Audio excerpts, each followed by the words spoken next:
Obrigado a todos vocês que estão conosco nessa manhã.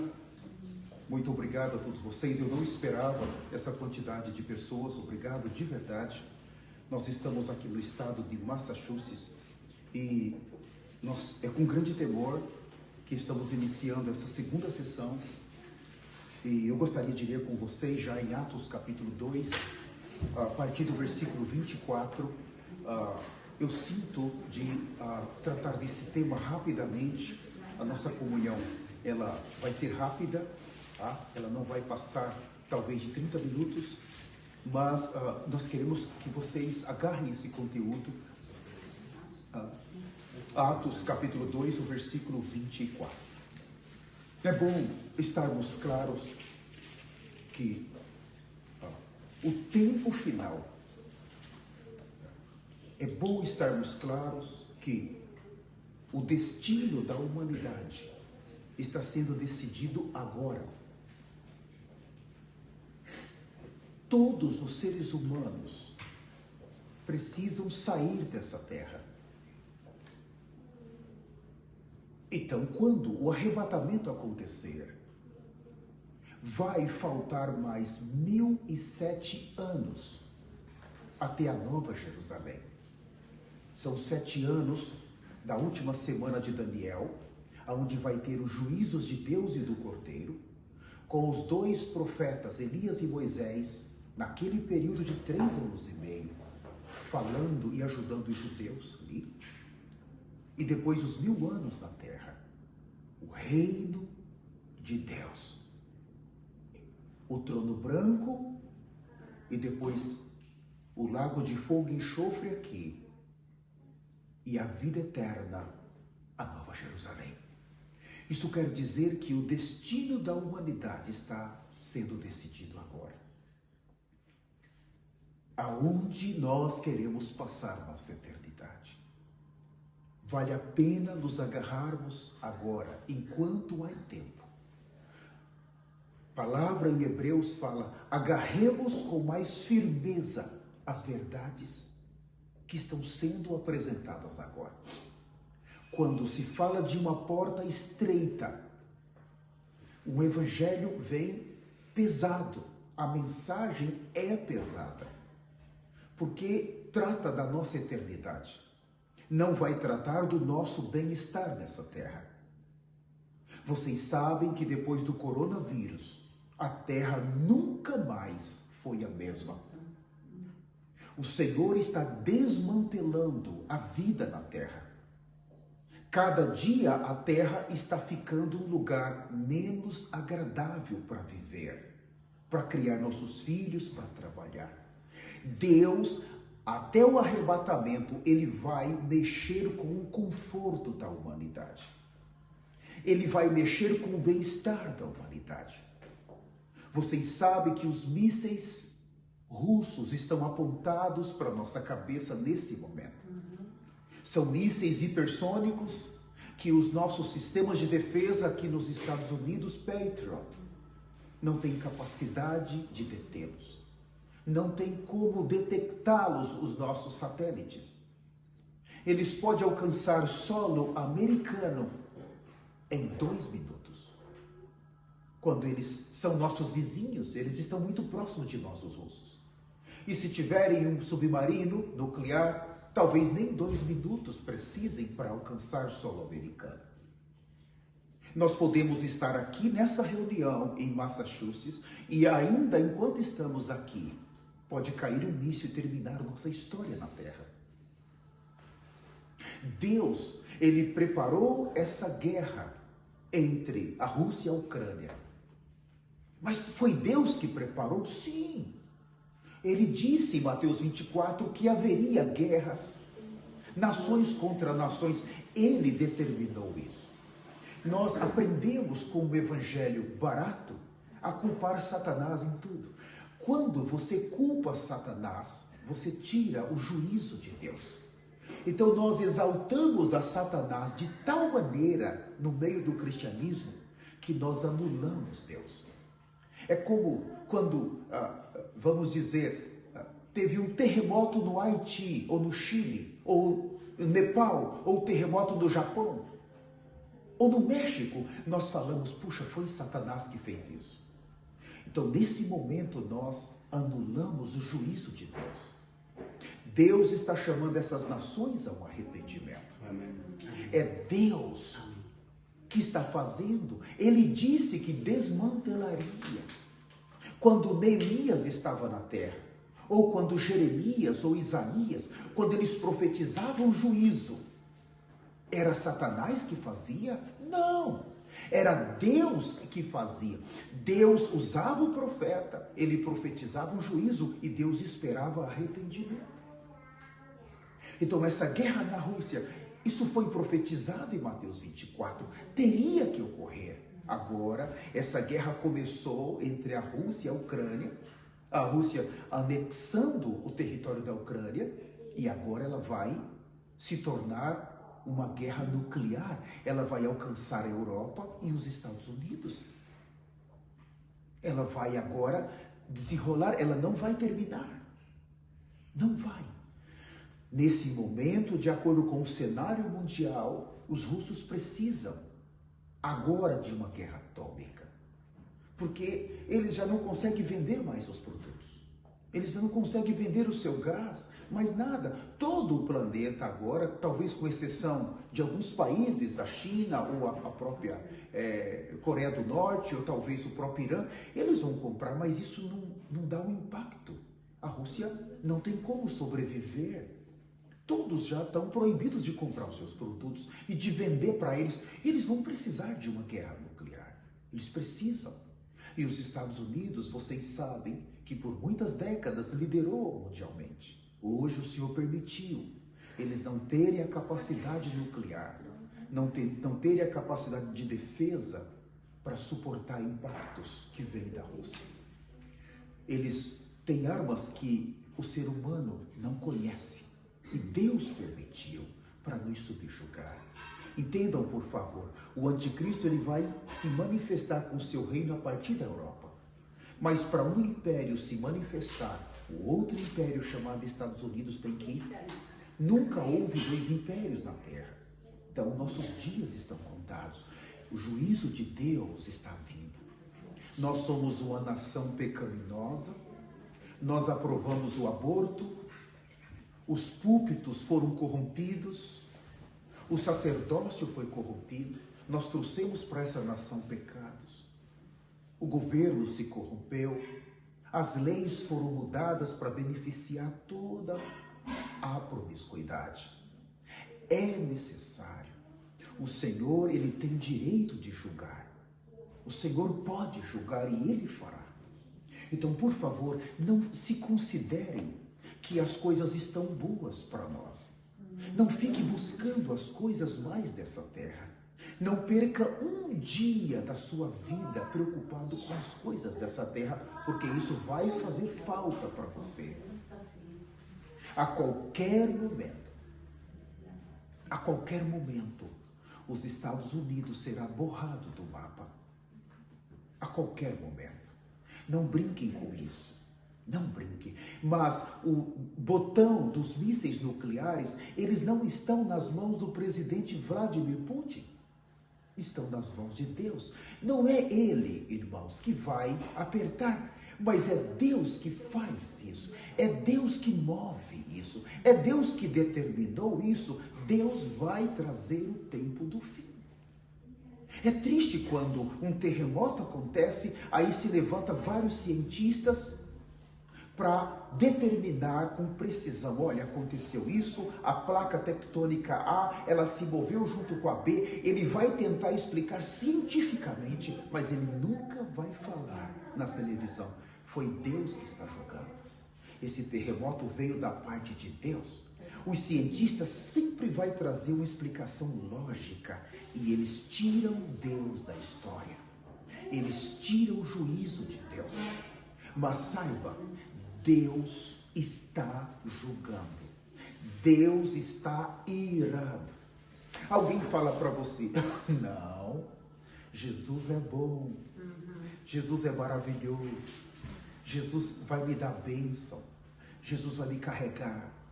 Ah, Jesus morreu para salvar os meus pecados. Ai, como Ele é bom. Puxa, como Ele é maravilhoso. Não é verdade. Ele não morreu para isso, não. Esse evangelho vai levar as pessoas para a tribulação. A graça, ela não pode ser abusada. Não pode. Não, a graça não pode ser abusada. O quanto custou para Deus cada gota do sangue de Jesus. Usar o sangue de Jesus como um sabão. Você dá aquela pecada e você passa o sabão. Amém. Daqui a pouco você pecou, passa o sabão.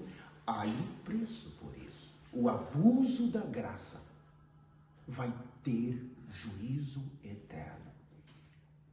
Os cristãos de hoje em dia, por não conhecerem a verdade e o seu destino final, eles abusam da graça. É comum aborto entre os cristãos, é comum pecado, é comum pornografia, é comum masturbação, é comum os jovens se prostituírem, é comum a cobiça sexual, é comum. Como você vai para uma reunião e aquela cobiça se produz como uma modelo para aquela reunião? Eu estou bonita ou bonito para Deus? Não, não é verdade. Ali os olhares, a cobiça, a carne, está toda aflorada. As pessoas que estão louvando estão praticamente nuas. O marido de alguém está olhando, ele foi com a família e a esposa está ali toda santa, o marido está cobiçando a mulher, ou a mulher está cobiçando alguém ali. É comum. E eu vou dizer algo, irmãos. Sodoma e Gomorra. O que aconteceu ali? Aconteceu que todos daquele lugar, eu não posso afirmar se tinha 1 milhão de pessoas, 2 ou 3 milhões, mas todos se tornaram homossexuais e lésbicas. Você tem noção? Se tivesse 1 milhão de pessoas, toda a cidade, toda aquela região se tornar homossexuais e lésbicas. Você já parou para pensar? Heterossexual. Mulheres que se casou com outra mulher, com 2 mulheres, homem que está casado, adotando crianças. Você já parou para pensar? As crianças que nascem de um casamento desse, eles são humanos? Eles são totalmente humanos? Vocês sabem quantas crianças Deus salvou em Sodoma e Gomorra? Quantas crianças saiu com a família de Ló? Nenhuma. Deus matou até as crianças. Quantas crianças Deus salvou na época de Noé? Até as crianças foram mortas, porque já não eram humanos normais. Já eram filhos da serpente, porque na medida que esse tipo de casamento, eles vão acontecendo, irmãos. O leito profanado. Você tem um tipo de humanos híbridos, que atendem à agenda de Satanás. São crianças que nascem revoltadas contra os pais. São crianças que detêm o controle da casa. São crianças que vai crescendo e estão dispostas a chamar a polícia para prender os pais. São crianças que exigem tudo dos pais. São crianças que vão para as escolas e em pouco tempo de idade elas já querem mudar os seus nomes. De Maria, elas querem se chamar João. Quer cortar o cabelo curto. Agora elas mudou o sexo. Elas passam a amar uma pessoa do mesmo sexo. Os professores apoiam. Os amiguinhos apoiam. São crianças que não podem receber o não. O Estado protege. Os filhos já não são dos pais. É do Estado. E eles mudam agora os seus modos de pensar. Os seus sentimentos sexuais são mudados na adolescência. Eles passam a ver pornografias nos seus quartos. Os seus pais são obrigados a colocar computadores ali. E não é apenas pornografia de um homem com a mulher, mas são pornografias de mulher com mulher. De humanos com animais. Eles passam a ter desejos sexuais por animais. E agora eles podem se casar com animais. Eles podem ter relações de qualquer maneira. E na sua adolescência eles já fazem tudo o que querem. Não são humanos normais. Os jovens. Hoje abertamente o homossexualismo, eles ganharam fama, eles ganharam direitos. Eles acham que estão mandando, eles acham que Deus nunca vai fazer nada com eles. E muitos já igrejas estão ungindo pastores homossexuais. A pastora Sandra sabe disso. Nós que somos pastores, pastora Sandra, como sofremos? A senhora sabe disso. Como sofremos, pastor Aguinaldo? Todos nós aqui sofremos, mas é uma realidade. São nossas conquistas, estamos conquistando. Deus vai julgar. Vai julgar. Quando Deus trouxe o dilúvio, se ele demorasse para trazer o dilúvio mais um ano, nem a família de Noé ia escapar. Todos iam ser homossexuais. Entende? Então nós chegamos nesse tempo que Deus tem direito de julgar a humanidade. Não pensa que Deus é bom todo o tempo. Ah, mas Jesus morreu para me carregar. Ele vai julgar. Ele vai julgar todo o pecado. Então nós precisamos agora, irmãos, não negociar a nossa eternidade com o pecado. Nós temos que abandonar o pecado. Nós não podemos abrir mão para o pecado. Nós não queremos o pecado. E nós temos que tratar com o pecado que nós já cometemos em profundo arrependimento. Aqui em Atos capítulo 2, o versículo 24 fala: contudo, Deus o ressuscitou dos mortos, rompendo os laços da morte, porque era impossível que a morte o retivesse. Palavra-chave, ressurreição. Agora o versículo 30. Todavia ele era profeta e sábio, que Deus lhe prometera sob juramento que colocaria um dos seus descendentes em seu trono. 31. Antevendo isso, profetizou sobre a ressurreição do Cristo, que não foi abandonado no sepulcro, e cujo corpo não sofreu decomposição. 32. Deus ressuscitou este Jesus, e todos nós somos testemunhas deste fato. Somos testemunhas deste fato.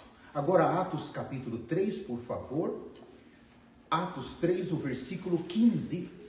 Vós matastes o autor da vida, a quem Deus ressuscitou dentre os mortos, e nós somos testemunha deste fato. O versículo 19, o último versículo de Atos 3, que vamos ler. Arrependei-vos, portanto, e convertei-vos para que assim seja apagados os vossos pecados. Arrependimento segundo conversão, para que os pecados sejam perdoados. O que é você receber a Jesus Cristo? O que é ser regenerado? É muito importante vocês entenderem isso. Quando uma pessoa, ela recebe Jesus Cristo genuinamente, ela já não vive mais em pecado. Eu vou repetir. Quando uma pessoa, ela recebe Jesus Cristo genuinamente, verdadeiramente, ela já não vive mais em pecado. Mas se você vê os cristãos em pecado, é porque eles não receberam Jesus. Não receberam. Eles foram levados emocionalmente a isso. É um ritual. Por isso não há mudança. Eles continuam pecando, continuam cobiçando, continuam mentindo, continuam se prostituindo, continuam desejando. A carne continua viva. Não houve. Não, eles não receberam o Senhor. E a maioria desses que estão nas igrejas não receberam o Senhor. Ah, mas eu estou falando em línguas. Isso não é prova de que você recebeu o Senhor. Irmãos, Satanás fala em língua muito bem. Sabe, nós estamos diante do maior espírito de erro, de engano da história da humanidade. Em Tessalonicenses diz que veio da parte de Deus esse Espírito, para que as pessoas deem crédito à mentira. Nesse ponto nós temos a palavra-chave ressurreição. São dois aspectos. Ou nós que estamos aqui nessa reunião vamos encontrar a morte ou o arrebatamento. O cristão genuíno que tratou seus pecados, ele tem essa oportunidade. Quando Jesus Cristo ele ressuscita, ele está abrindo o caminho para a ressurreição dos humanos. Vamos pegar desde Abel. Hebreus 11 começa falando de Abel. Enquanto nós temos Abel, temos todos os primeiros 4.000 anos, todos os que morreram, todos. Tem um grupo dos que morreram que vão para os céus. Hebreus 11 fala que tem um grupo ali, e é grande. Então, 4.000 anos, quantos homens Deus escolheu para ir para o céu? Mas esses homens que morreram, eles foram para um lugar, mas eles não tinham garantia. Não podiam dizer. Aqueles que não atenderam a necessidade dos primeiros 2.000 anos de Deus e dos segundos 2.000 anos, então eles já foram direto para o inferno. Mas é um grupo que chegou ali em um determinado lugar chamado Seio de Abraão, um paraíso. Mas eles não têm garantia. Quando Jesus Cristo ressuscita, então Jesus está dando a garantia para aqueles que já viveram, que eles vão ressuscitar. Está dando garantia para os que estão vivendo na época de Jesus e vai dar garantia para aqueles que vão viver 2.000 anos depois, que somos nós, que a ressurreição ela é possível. A ressurreição de Cristo, ela pode tirar todos da morte. Ele não ressuscitou apenas para alguns, mas todos podem ser levantados e colocados diante de Deus. Segundo ponto, quando uma pessoa morre, eu vou citar aqui, vamos pegar Lázaro, que é um personagem conhecido, e nós falamos de Lázaro na primeira sessão. Ele agora está em determinado lugar com um corpo intermediário. Ele já não está com o corpo físico, mas ele também não está com o corpo glorificado. Porque a glorificação, ela é um outro estágio. Ele está com um corpo intermediário. Mas esse corpo intermediário ainda não dá direito dele entrar dentro dos céus, na glória. Esse corpo intermediário não suportaria Deus, não suportaria a santidade de Deus. Todos os que dormiram, que foram justos, eles estão nesse lugar aguardando a ressurreição. A ressurreição não é porque eles estão mortos no caixão, não. A ressurreição vai garantir para eles o corpo glorificado. É esse corpo que eles vão receber que vai dar a capacidade para eles entrar. O corpo glorificado, ele suporta a glória de Deus. Ele suporta a presença de Deus. Ele suporta a eternidade. Sem esse corpo, ninguém entra. Porque ninguém suportaria. Agora, quando o Senhor disse em Tessalonicenses, ele vai descer com esse grupo que morreu em justiça e santidade, desde o Velho Testamento até agora. Ou alguns que vão morrer aí no Irã, ou cristãos que vão morrer na Arábia Saudita, ou na Coreia do Norte, ou na China. Não importa, ele vai descer com esse povo, os seus corpos físicos, esse corpo deles, um corpo que morreu há 6.000 anos atrás, o corpo de Abel. Será que existe algum pó dele? Não importa, diz que esses corpos serão levantados. Deus é Deus, ele vai unir esses corpos. Mas foi 6.000 anos, não existe mais. Deus é Deus. Eles vão descer, esses corpos são levantados. Quando esse corpo é levantado, que toca nesse que tem um corpo intermediário, nós temos o quê? A glorificação. Esse poder que vai ressuscitá-los é o mesmo poder que arrancou Jesus da morte. Não é um poder atômico, é um poder muito grande. não tem nexo, nós não temos mente para pensar nisso. Agora eles falam, os mortos vão ressuscitar primeiro. A ressurreição, eles descem, o corpo, quando toca, agora já não usa mais a palavra ressurreição, porque agora eles recebem o corpo. Então usa agora a palavra glorificação. Eles acabou de ser glorificados. Eles entrou dentro de um corpo eterno.